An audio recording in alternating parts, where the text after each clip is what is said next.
Fake HOA banned my squad car. Chief of police responded personally. Karen Whitaker stood on the pristine sidewalk of Greenhaven, her arms crossed, her eyes narrowed at the offending sight in front of 23 Oak Lane. A police squad car, its bold black and white design and flashing lights, sat brazenly in the driveway of the new resident's home. To Karen, it was a slap in the face of the neighborhood's elegance, a garish symbol that screamed trouble. As president of the Greenhaven Homeowners Association, she'd spent a decade ensuring every detail of this upscale suburb, from manicured lawns to approved mailbox colors, reflected perfection. This car was a violation, and she wasn't about to let it slide. "Who does he think he is?" Karen muttered, scribbling a note on her clipboard. The new resident, Daniel Ruiz, had moved in 3 days ago, and already he was causing a stir. Karen had heard the gossip. He was a cop, single dad, always working odd hours. Suspicious, she thought. People who parked squad cars in plain sight were either careless or hiding something. She didn't trust him, and she wasn't alone. At the last HOA coffee chat, her friend Margaret had whispered, "What if he's bringing his work home? Gangs, criminals." Karen marched back to her colonial-style home, her heels clicking with purpose. By noon, she drafted an HOA citation, citing unauthorized vehicle parking and demanding the squad car be removed or garaged. She didn't bother checking with the board. Karen's decisions were rarely questioned. The notice was taped to Daniel's door by 2 p.m. with a 48-hour deadline. The next day, Karen was pruning her roses when her phone pinged with a text from Margaret. "Ruiz is fighting the citation. He's calling a meeting." Karen's jaw tightened. "Fighting," she scoffed. "He'll learn who runs this place." The emergency HOA meeting was held in the community center, a sleek venue Karen had redesigned herself. The room buzzed with residents, their whispers sharp with curiosity. Karen stood at the podium, her blazer impeccable, her expression one of unshakable authority. Across from her sat Daniel Ruiz, a broad-shouldered man in his late 30s, his police uniform crisp but his face tired. Beside him was his 12-year-old daughter, Mia, clutching a notebook, her eyes darting nervously. Daniel spoke first, his voice calm but firm. "I park my squad car in the driveway because it's part of my job. I'm on call 24/7 and I need quick access. I didn't know about the HOA rule, but I'm willing to work with you." "Work with us," Karen interrupted, her tone icy. "You didn't read the bylaws, Officer Ruiz. That car's an eyesore and a liability. It screams danger, and it's scaring residents. What kind of message are you sending?" The room stirred. Some nodded in agreement, others frowned. Daniel's jaw tightened, but he kept his composure. "The message is that I'm here to protect people, including this neighborhood. My daughter feels safer knowing I'm ready to respond. I'm asking for an exception." Karen smirked. "This isn't about feelings. It's about standards. If we let you park that car, what's next? Fire trucks? Food vans? Greenhaven isn't a parking lot?" Her words drew chuckles from her supporters. But Daniel's daughter, Mia, looked down, her hands trembling. Mia stood, her voice small but clear. "My dad's a hero. He saves people. Why can't he park his car?" The room fell silent, but Karen was unmoved. "Rules are rules, sweetheart," she said, her tone patronizing. "Your dad should have known better." The meeting ended with a vote. Karen's influence prevailed, and the board upheld the ban, fining Daniel $500 if the car wasn't removed. Daniel and Mia left quietly, but Karen caught the flash of hurt in their eyes. She brushed it off. She'd won, and Greenhaven's image was intact. But victory was short-lived. 10 days later, Karen was woken at 4 a.m. by screams and shattering glass. She stumbled to her window, heart racing, and saw flashing lights. Not police, but chaos. Neighbors spilled onto the street, shouting, "It's the Petersons' house!" someone yelled. "Armed robbers!" Karen pulled on a robe and ran outside. Police cars screeched into Greenhaven, but the damage was done. The Petersons' home was trashed, their safe stolen, and Mrs. Peterson was in hysterics, clutching a bruised arm. As Karen pushed through the crowd, she overheard a neighbor's furious whisper. "Daniel Ruiz lives 2 streets over. If his squad car was here, he could have stopped this." The words hit like a punch. Karen's eyes found Daniel, now in uniform, directing officers. His face was grim, his radio crackling. Mia stood nearby, wrapped in a blanket, her eyes wide with fear. A reporter shoved a microphone in Karen's face. Is it true the HOA banned Officer Ruiz's squad car? Did that delay his response? Karen stammered. That's not. We didn't. But the crowd's anger drowned her out. You put us all at risk, a neighbor shouted. This is on you, Karen. Phones lit up, recording her every move. By morning, Russia Greenhaven, Hofale was trending, and news vans lined the street. Karen locked herself in her house, her phone buzzing with vitriol. She tried to justify her actions. The car was ugly, it broke the rules, but doubt crept in. Had she misjudged Daniel? Had her obsession with appearances endangered everyone? Then came the bombshell. Daniel filed a formal complaint with the city, and the chief of police himself vowed to intervene. Karen's world began to crumble. Karen Whitaker sat in her darkened living room, the glow of her phone illuminating her face as she scrolled through the torrent of online hate. Posts on X called her a power-hungry snob, and worse. Local news sites ran headlines like, HOA tyrant endangers neighborhood. Her inbox overflowed with messages from neighbors, some pleading for her resignation, others outright vicious. She wanted to fight back, to explain that she was protecting Greenhaven's image. But the image of Mrs. Peterson's bruised arm and Mia's terrified face haunted her. For the first time, Karen felt the ground shift beneath her carefully controlled world. The chief of police, Robert Callahan, didn't waste time. 2 days after the robbery, he called a public meeting at Greenhaven's town hall, summoning the HOA board and Karen specifically. The news spread like wildfire, and by evening the hall was packed with residents, reporters, and even a few city council members. Karen arrived with her lawyer, a slick man named Greg, who whispered assurances that they'd spin this as a misunderstanding. But Karen's confidence was gone. Her hands trembled as she took her seat, avoiding the glares boring into her. Chief Callahan, a towering man with a voice like gravel, opened the meeting. Greenhaven prides itself on safety, he said, his eyes sweeping the room. But a decision by this HOA compromised that. Officer Daniel Ruiz, one of my best, was barred from parking his squad car at his home. On the night of the robbery, that ban delayed his response by critical minutes. Mrs. Peterson paid the price. The crowd erupted, shouts of shame and resign echoing off the walls. Karen shrank in her seat, her face burning. Daniel stood to speak, his uniform crisp but his expression heavy. I'm not here to point fingers, he said.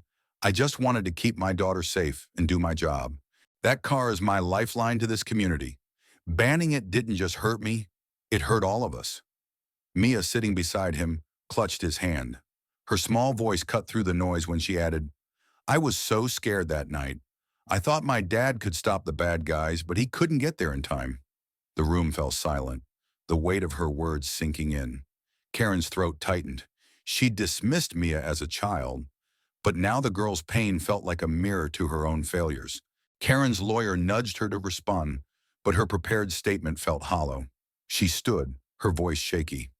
I thought I was upholding our standards, she said, clutching the podium. I didn't realize. I didn't think it would lead to this. The words sounded weak, and the crowd's murmurs grew hostile. Chief Callahan raised a hand for silence. Ms. Whitaker, he said, his tone cutting, your standards put image over safety. Officer Ruiz's car isn't a decoration. It's a tool that protects lives. You judged him without knowing him, and this neighborhood suffered for it. I'm filing a formal complaint with the city, and I expect the HOA to lift this ban immediately. The room exploded again, cameras flashing. Karen sat down, her legs weak. Greg whispered about legal defenses, but she barely heard him. The chief's words echoed. You judged him without knowing him. She'd assumed Daniel was a problem, a threat to her perfect Greenhaven, without ever asking who he was. Now her arrogance had cost her everything. The fallout was swift. The HOA board, under pressure, voted to suspend Karen as president pending a review. Neighbors shunned her. Even Margaret stopped returning her calls. Karen's husband, Tom, tried to be supportive, but his frustration spilled out one night. You didn't have to be so rigid, Karen, he said, rubbing his temples. You could have listened to the guy. Alone, Karen began to unravel. She'd built her identity on control, on being the one who set the rules. But what had that gotten her? a neighborhood in chaos, a family in pain, and a community that despised her. The robbery replayed in her mind. Mrs. Peterson's screams, Daniel's delayed arrival, Mia's fear. Karen had always prided herself on her judgment, but now she saw it for what it was: prejudice dressed up as principle. Desperate for answers, Karen drove to Daniel's house one evening. The squad car was back in the driveway, its presence a quiet rebuke. She sat in her car, rehearsing an apology, before finally knocking. Daniel answered, his face guarded. "What do you want, Ms. Whitaker?" "I need to talk," Karen said, her voice trembling. "I owe you and Mia an apology. Can I come in?" Daniel hesitated, then stepped aside. Inside, the house was cozy, filled with photos of Mia and Daniel, a stark contrast to Karen's sterile home. Mia sat at the kitchen table, doing homework. She looked up, her expression wary but curious. Karen took a deep breath. "I was wrong," she said, her eyes meeting Daniel's. "I judged you without knowing you. I thought that car was a problem, but I was the problem. I'm so sorry for what happened, for the robbery, for Mia's fear, for everything." Daniel's face softened, but his voice was firm. "Words don't undo the damage, Karen. That night, I couldn't protect my neighbors because of your rule. Mia's still having nightmares." "I know," Karen said, tears welling. "I can't change the past, but I want to make things right. I want to learn how to be better." Mia looked at her father, then at Karen. "Why did you hate my dad's car?" she asked, her voice small. Karen's heart broke. "I didn't hate it, Mia. I was scared of what I didn't understand. I thought I was protecting the neighborhood, but I was wrong. Your dad's a hero, and I should have seen that." The room was quiet, the weight of Karen's words settling over them. Daniel nodded slowly. "It's a start," he said, "but trust takes time." Karen left their house feeling lighter, though the road ahead was daunting. She'd lost her power, her reputation, but she'd gained something new, a desire to change, to listen, to care. She wasn't sure where to begin, but she knew she had to try. Karen Whitaker stood in the back of the Greenhaven Community Center, her hands clasped tightly as the new HOA president outlined plans for a neighborhood safety initiative. It had been 3 months since the town hall meeting where Chief Callahan had publicly dismantled her authority. The sting of that night lingered, but so did the clarity it brought. Karen had spent years building walls, between herself and her neighbors, between her rules and their needs.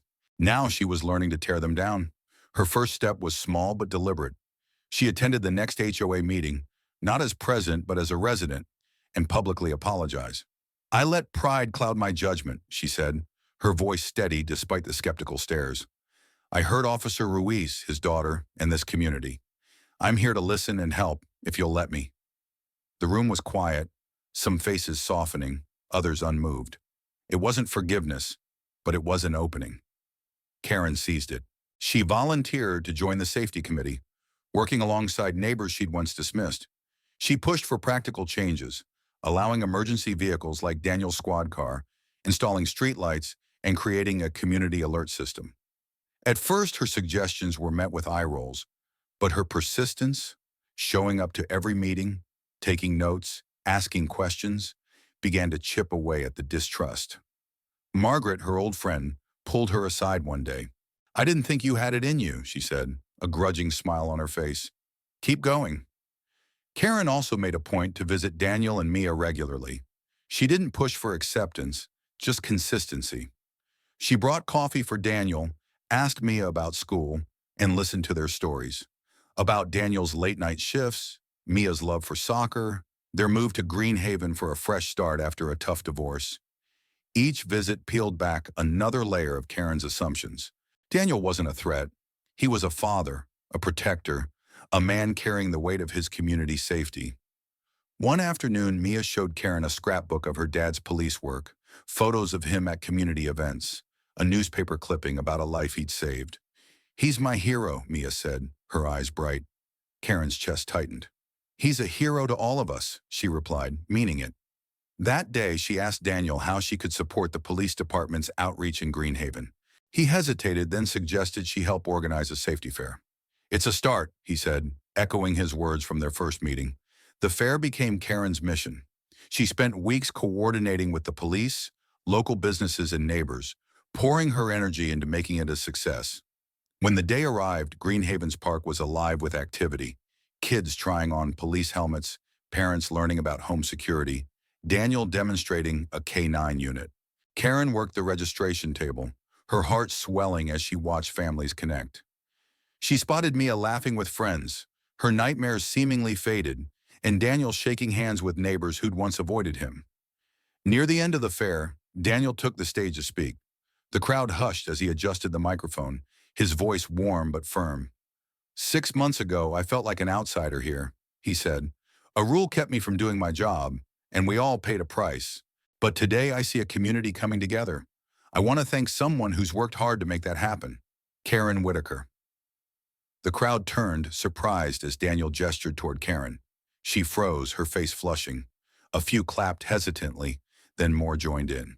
It wasn't a hero's welcome, but it was acknowledgement, and it meant the world.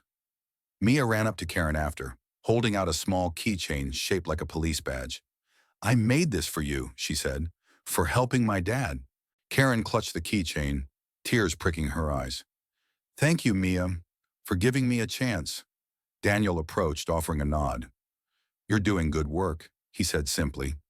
It wasn't full trust, but it was enough.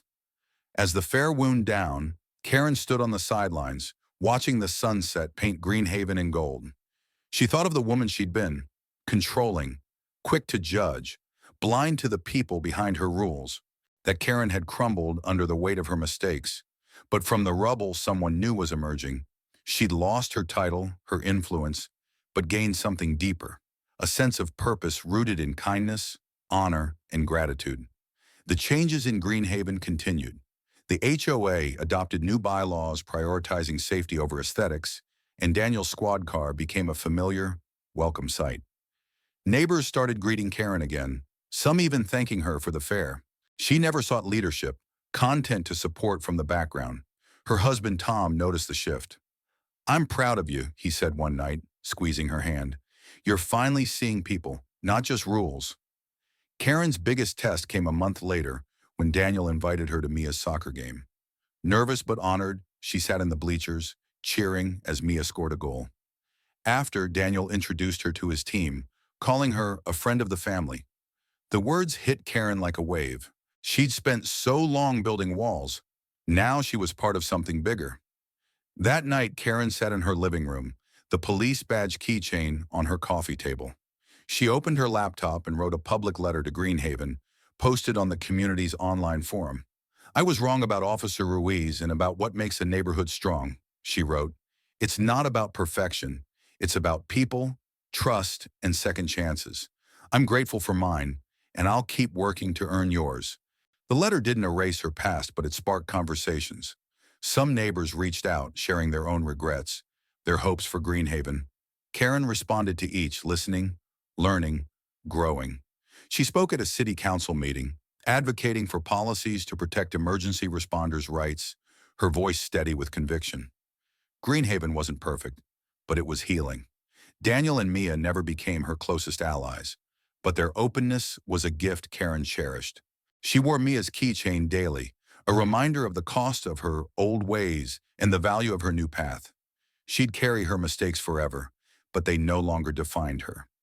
As spring bloomed in Greenhaven, Karen walked through the neighborhood, nodding to neighbors, pausing to chat. The squad car in Daniel's driveway gleamed under the streetlights, a symbol of safety, not shame. Karen smiled, her heart lighter than it had been in years. She'd lost her crown but found her humanity, and that was worth everything. The end.